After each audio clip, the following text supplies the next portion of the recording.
right. Good afternoon, everyone. I am excited to introduce you to our speaker today. We will be having Shiv Desai, am I saying that properly? Is a museum professional with significant grant writing and stewardship experience. He has managed the grant applications from start to finish, conducted grant prospecting, steward foundations and grantors, and supported museum-wide initiatives that serve organizational missions. His experience in the museum field outside of grants includes managing members and individual donors. He has also solicited funds for capital campaigns and hosted and planned special events for member programs, as well as fundraising initiatives and events. So in our virtual program today, Shiv will share with us about expanding revenue streams that include grants. He will also outline the basics of relationships with foundations and other granting agencies, as well as help us prepare for submitting application solicitations, stewarding relationships for future giving. So Shiv, thank you so much for joining us, and the floor is yours. Thank you, LaRushela. Hello, everyone. Let me share my screen and get this presentation going so that we can get going with this. Sorry.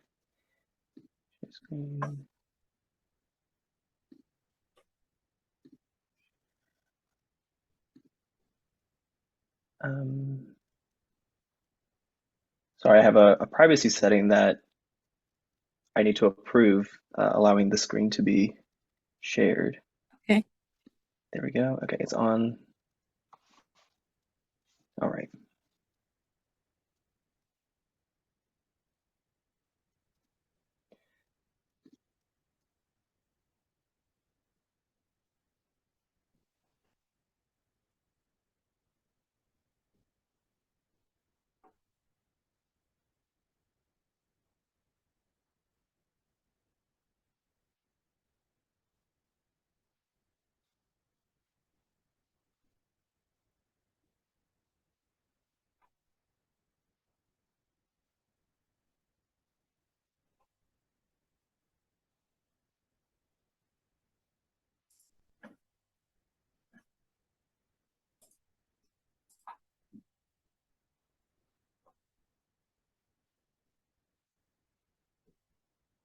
Sorry about that. I don't know why that kicked me out, but I'm going to share my screen now. We'll get going with this presentation. And let me close this Zoom screen out and begin the slideshow.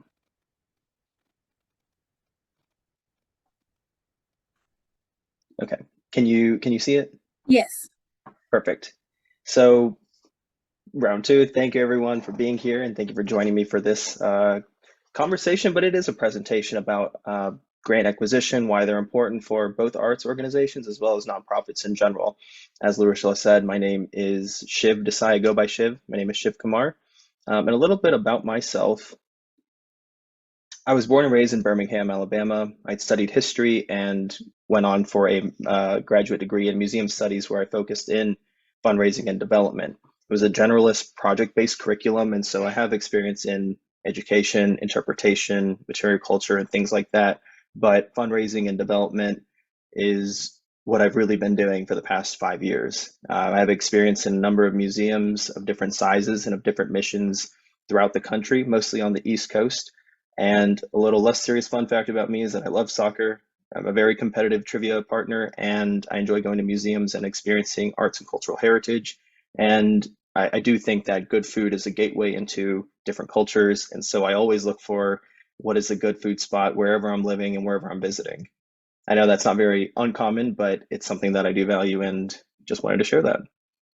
So in this presentation, I will be sharing the purpose of grants, why grants, as well as going through the process of submitting, being a good steward of funding dollars, and why an organization would seek grants even if they have other sources of funding. So starting with why grants, you may ask yourself that individual giving and corporate support, as well as money from your endowment or investment income, might be enough for your organization. But at the end of the day, diverse funding is very critical to a nonprofit's financial health. And so the answer to the question I've asked about, is this not enough? simple answer is no. Sometimes it's not enough just because organizations need a number of sources because you never know what might be kicked out. There are a lot of different projects that might not be funded by an individual or a family, and that's where foundations come in. That's where grants can come in to support these mission critical activities and projects. I will also say that grants are a great way to increase your visibility and your credibility as an organization. A lot of times having the name, even if the dollar amount is not a significant number, having an organization tied to what you do is a good way for increased marketing. It's also a good way for you to get noticed by other foundations, other individuals, and other funders in a way that you might not have received before. Something I did want to share are different types of grants. You can get grants from foundations, and those foundations can be family foundations. An example of that would be the Lipscomb Family Foundation. They give within South Carolina, but they also support other organizations in cities like Denver, Columbus, Ohio, Milwaukee. And so being cognizant of that is really important. Another type of foundation would be a charitable foundation. Something like that would be Dominion Energy's charitable foundation. And you also have corporate foundations. And a good example of that would be Bank of America or any sort of corporation like Walmart, Kroger, Aldi, different types of, for-profits that have either a corporate social responsibility or a marketing dollar allocation to ensure that nonprofits and charitable organizations like yours can receive money for projects, programs, or even different sponsorships. There's also government grants that you can apply for, assuming you qualify, and those range from the city level all the way to the federal level. And a good way to find those out is to go to those websites. For example, in the city of Columbia, you can find those grants on their website, and you can go to the Richland County website. You can go to the state agencies of South Carolina because organizations might not necessarily fit. For example, working at an art museum, you might not be able to receive funds from a more economic development based agency, but you definitely be able to receive funds from, say, for example, the Arts Commission. And what you want to do is go to their website. You can also go to the State Humanities Agency, and these organizations are very transparent about their grant timelines, what they offer, who to contact.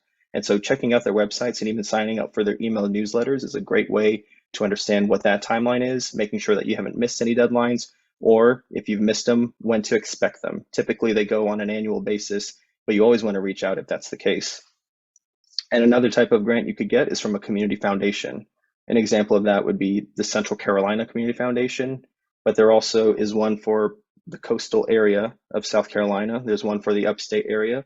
And so you need to find out which one you should apply to. And they have a number of grants that either support, arts and culture, but they could also support things like housing, feeding people, homelessness, literacy. And so you want to be cognizant of how your community foundation can support you or might not support you. And all these types of grants you can find if you just do a simple web browser search. But where to find them and a good way to start is looking through Foundation Directory Online, which is a service powered through, I believe it's through Candid, that is a nonprofit sort of transparency organization. Foundation Directory Online has different tiers from free to a middle level, and then totally unlimited. You can search through everything, look at their data. A lot of organizations can't afford that full subscription. And so what you want to do is go to a library that has access to this. If you're in the city of Columbia or you find yourself there, I'd recommend going to the state library on Pendleton Street because they have access and they have the registration for Foundation Directory Online. And they also have a very helpful staff who wants to see you get grants. You can schedule different granting appointments to learn how to use this software, as well as grant feedback, which they might be able to give you. So reaching out to the state library is a great way to get started with Foundation Directory Online. If you're looking at federal grants, definitely go to grants.gov. It has a full, I would say, listing of active grants, grants that have passed, and other opportunities of all types of federal agencies. Even outside of the National Endowment for the Arts, you can find Department of the Interior grants, you can find grants from Housing and Human Services, as well as transportation. That may not be applicable to you, but you'd be surprised at which agencies you might line up with, even if you may think that you're not connected at all. And I would also recommend you look at organizations that are similar to yours. If you're trying to improve the literacy rates of youth around South Carolina, what are other organizations that do that? Look at their website and see who's funded them, just to get an idea of, will this organization fund me? Is this a priority for them? And is there a way that you could maybe even partner together for this grant next time around? So finding a fit is really important. You may ask yourself, how do you know if a grantor will support your program or your organization? And short answer is you don't know. And that's just the reality. You need to be able to you need to be aware of what the requirements and restrictions are for any sort of grant program. Different types of grants may have what I've written as NOFO, or a notice of funding opportunity. And in those, they will outline what the grant is for, what their priorities are, if they have what they want people to spend money on, what they do not allow funds to be spent on, as well as timeline and who to contact. Looking through that sets you up for the next steps, which is establishing contact with a program officer. You may have questions, or you may be a little confused after reading all these, reading the notice of funding opportunity or their giving priorities. And in that case, I would recommend reaching out to a program officer or the appropriate contact at the organization you wish to get a grant from. I would caution against sending an email or sending a message or giving a call to the top person at the organization, because they may not be involved with this process at all. There are people who are dedicated to the operational side of grants management and grant making, and they are the people who you'd want to talk to. So you look through the website, or even send an initial contact to the info email of an organization. What I'd caution against is reaching out to program officers or people without having read through what the giving priorities or what the grant is about, because it makes it seem as though you don't really know what this is about, even if you don't want the money.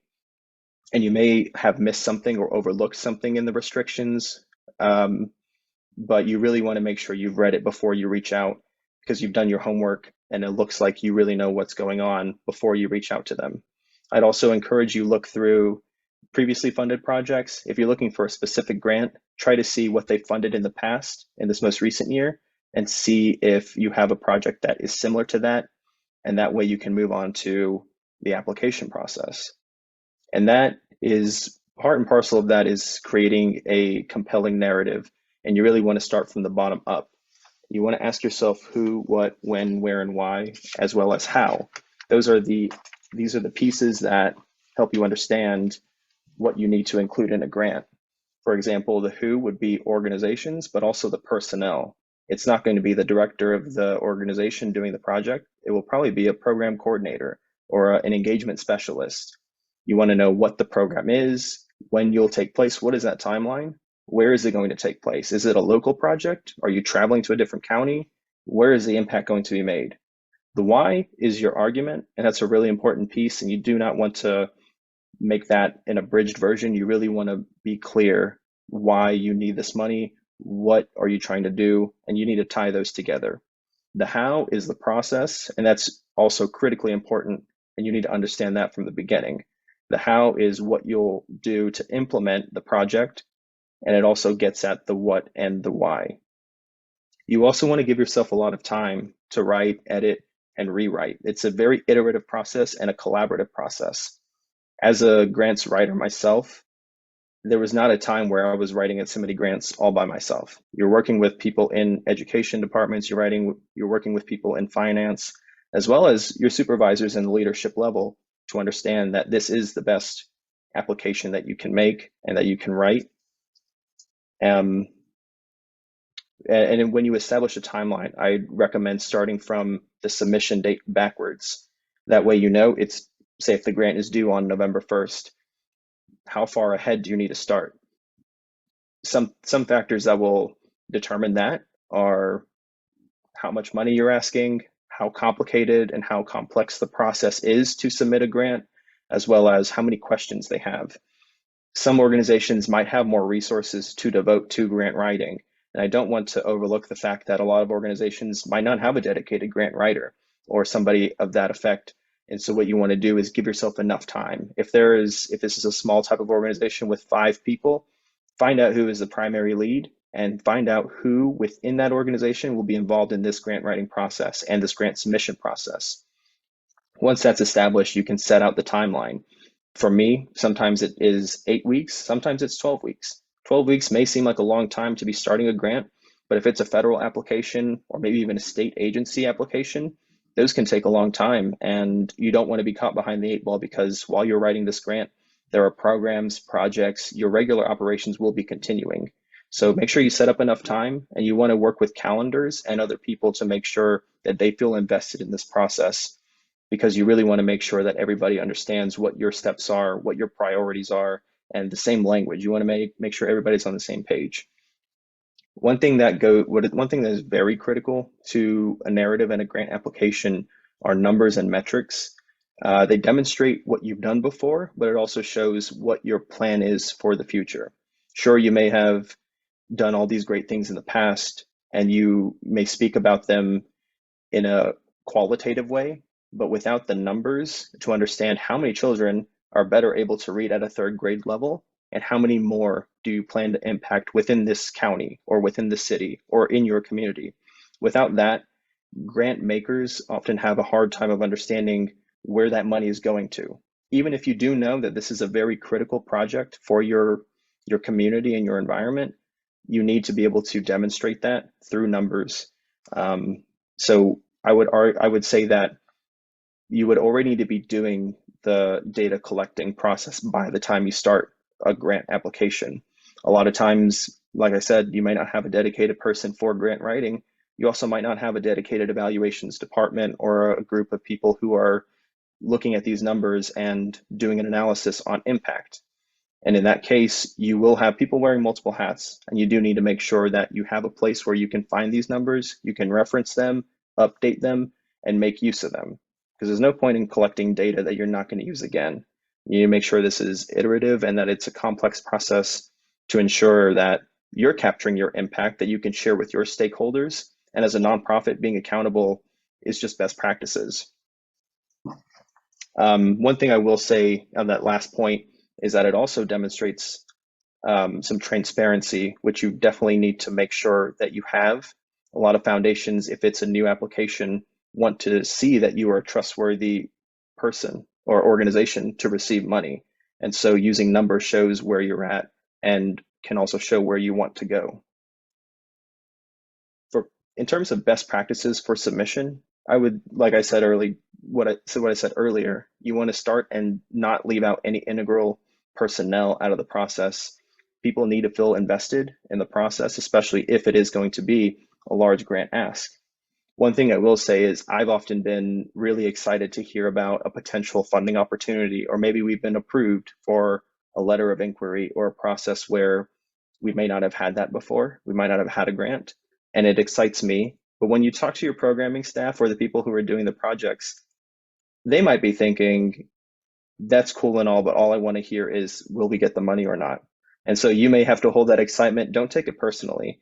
It really is just they have their priorities, and that is project implementation, project planning, programming, and your priorities might be making sure that there is money for them to do their thing. And this is all a part of what it is. Like I said, don't take it personally, but you do want to make sure that they're a part of the process from the beginning. You also want to be able to think about the what if scenarios, being flexible and planning for contingencies, and making sure you mention that in the application is a really important process. The what ifs might be external factors like weather. If you have an outdoor program and it rains, and South Carolina doesn't have great weather, I'll leave it at that. What do you do if the weather is really bad? Can you do this indoors? Do you have an indoor space? Do you have to rent a place in order to do this project? Things like that. And you also want to consider other staffing issues. Do you have enough people? Do you have people in case somebody gets sick? Is it all upon one person? What happens if they're not available to carry this project out? And other funding that you might say you'll get. If you don't get that, how will that change this project? Being able to speak to that doesn't mean that you have a weakness, but it shows organizations that you've thought this fully through, that it's not just, we need this money and that's all we know. You're showing them that you need this money, but here's why we need this money. Here's what we'll do if we don't get this money. And here is still the plan for impact regardless. Will you apply to another grant? Will you apply to other grants? Are you going to ask individuals? Being able to speak to this shows organizations that you've really thought this through and that you want to make sure that you're using dollars properly. Speaking of transparency, again, I want to say that it's really critical because at the end of the day, people are giving to people. And as much as organizations are interfacing with each other and we are all stewards of our organizations, people are reading your application. Well, you're people and you're submitting your application. People are reading the application and they make the decisions about what they've read. So you need to speak to people and write these applications as if they're not ATMs and that they don't owe you anything. You are proving to them that you are responsible, that you have the capacity to carry these projects out, and you're also explaining to them what you expect to complete. What is the impact that you will have? By the end of this project, we will be able to explain to children X, Y, or Z, or that we'll have 20 more students who are able to read at a certain level. We'll have fed X number of people. We'll have this many more people reached by this program. Critical arts access is definitely a priority for the state, and how you communicate that is one thing you want to share here as well. And you also want to be able to share sustainability. Once the project is done, is that it? What is the next step? What will you do? Will you plan to do this project again? If this is a one-time grant, what are the next funding opportunities you want to get? And like I said, grants can often lead to other grants. And so you want to be careful of how you share the other opportunities that are available to you, that you're looking for, etc. When it comes to reporting, stewarding, and accountability, I will say that it can be a complex process, but it does not have to be complicated. Submitting timely and accurate reports demonstrate that you value the funds and that you value the relationship with an organization. It also shows that you've read and kept up with deadlines and what they need to make sure that you are a good steward of funds. It also, different types of reports is really two. It's interim and final reports. The interim reports show that you are actively working on the project and you're communicating these progress updates to them. And the final report will demonstrate, here's the impact that we made over the year, and here's where we plan to go in the future. I will always include stories as well as photos to demonstrate a very visual narrative, because those often pictures will tug at heartstrings and show you the emotional value of your project. And what you want to do in that is just really make clear that there are small anecdotes, but also bigger lessons for impact for whoever you reach and the communities that you're engaging with. I'll also say and reiterate for a third time that transparency is very much needed. If you know, everything is not perfect and it may not go the way you want it to, but what are the challenges? What came up? What were some roadblocks? What are the lessons learned and next steps for continued impact? A lot of times organizations think because they didn't reach their impact goal that they said they would, that's a failure. And I don't think that's the case. A lot of times you may have to admit, we didn't reach the number we wanted to, but here's what we gained along the way. Here's what we learned. Here's what we'll do different next time. And here's why we still need this project. All that is very much necessary in order to continue getting grants. And a lot of times organizations are connected to each other. A loss of grant funding or a loss of foundation relationships can also demonstrate to other foundations that you might not be at the capacity to receive this kind of money. If you get ahead of that and share, these things happen, but we are going to do this, that also shows that you're willing to, do it better the next time around. Like I said, grants beget grants and other types of funding, but you've already written a full narrative and an application, so there's no need to rewrite the entire playbook. A lot of times that boilerplate information you can reuse for other grants. You don't want to copy and paste. I caution against that because it can be very obvious if you've copy and pasted something, especially if you're reapplying for a certain grant. You definitely want to rewrite some aspects of it, but if you have the basic idea and you've been funded, then you want to run with that. You want to make sure that you understand that this was a successful application, and here's what we're going to do in the future. If you didn't receive a grant, then what I recommend you do is reach out to that organization, especially to the person that you've been talking to, and ask them, why didn't we get this grant? And don't take it personally, but you want to understand what you can do differently next time around, or find out what they were looking for this time that you may not have included. And that's all good information because it helps you prepare for the next application. Even if it's not the same organization, a lot of foundations are thinking this sort of same thoughts. Like I said, grants, getting other grants. An example of this is there's a local family foundation in Colombia. My organization had gotten it. And because of that attention we received for that grant, other foundations had reached out and said that we want to see more of this type of program. Can you scale it up? And that's where you can introduce different types of partners and things like that. Those new types of opportunities and relationships will help your programs go further. It increases your marketing, and it helps draw attention to the fact that the issues that you're looking to solve and fix in society, or even draw attention to, that they are important. There needs to be funds dedicated to them, and that you are actively looking to work with other people to solve this problem. And finally, there are three main takeaways, and I think I've gotten to them at all of these points, but diversifying revenue streams will enhance an organization's sustainability. Strategic relationships and building those are really key to a grant success, and effective planning and communication maximizes your grant success. I feel like I moved through that a little quickly, but I want to appreciate everybody sitting through this. And if you have any questions, feel free to ask me. And you can find my LinkedIn right here. And I'm more than happy to answer any questions or get on a call with you to explain more about my grant background, as well as what you can do to make sure that you are proactive in seeking grants and making sure that you are good stewards of raised money as well as grantor funds. Thank you, Shiv. Can you elaborate a little bit more about the importance of diversifying funds? Like, what are the consequences if an organization is relying on one source of funding? Definitely. So I'll give an example. Back in 2020, we were faced with a really tough economic situation.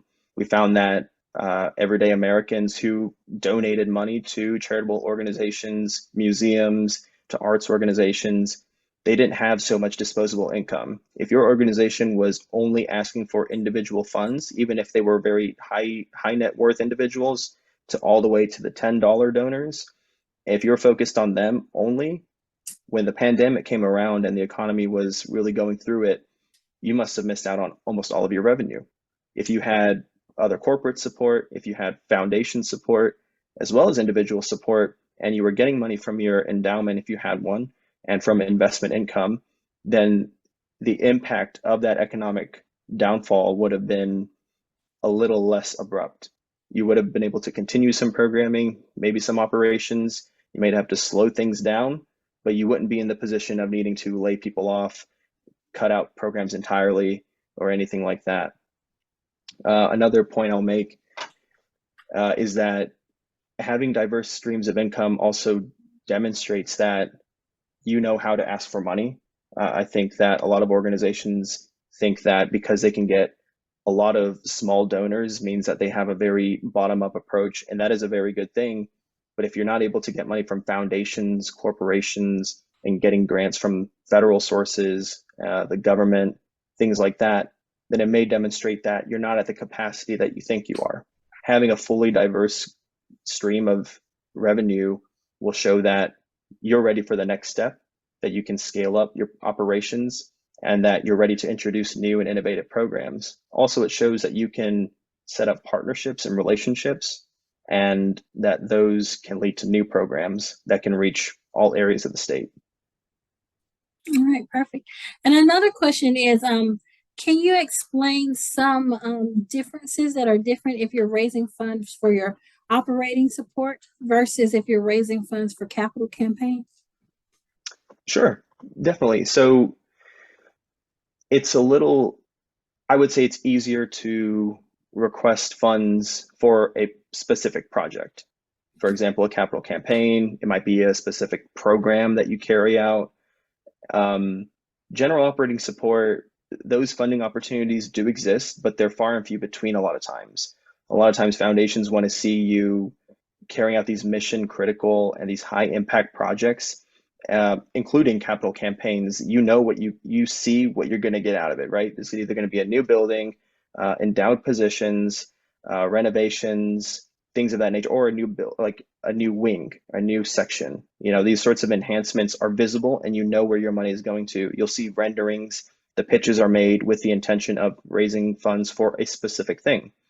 When it comes to general operating support, it is a little more difficult because you have to look at the full view of an organization. You need to understand where you're at financially at all ends, how you've been operating for the past 5 years. Having an auditor is really important. Obviously, you have to legally have one, but knowing what those numbers look like, looking at that trend over a 5 year period, a 10-year period, and demonstrating that is critical to getting general operating support. General operating support can be used for really anything you want, and it can be used for programs, but a lot of times organizations have difficulty speaking about their organization. So when you write about a capital campaign or a specific program, you will say, we are doing this, we're doing it here, it'll be done by this date, and here's the impact.